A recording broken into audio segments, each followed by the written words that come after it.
భారత మాజీ captain MS ధోనీని hall of ఫేమ్లో అంతర్జాతీయ క్రికెట్ కౌన్సిల్ చేర్చింది.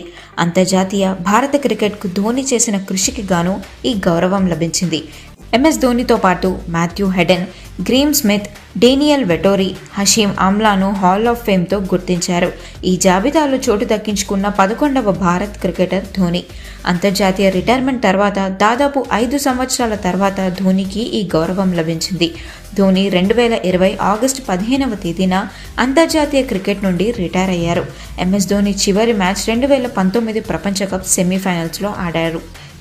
హాల్ ఆఫ్ ఫేమ్లో చోటు లభించాలంటే బ్యాటర్లు కనీసం 8,000 అంతర్జాతీయ పరుగులు, 20 సెంచరీలు చేసి ఉండాలి, లేదా కెరీర్ యావరేజ్ మొత్తం 50 కంటే ఎక్కువ ఉండాలి.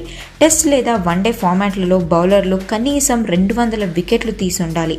అంతర్జాతీయ క్రికెట్ నుండి రిటైర్ అయిన 5 సంవత్సరాల తర్వాత మాత్రమే ప్లేయర్స్ హాల్ ఆఫ్ ఫేమ్కి అర్హులవుతారు.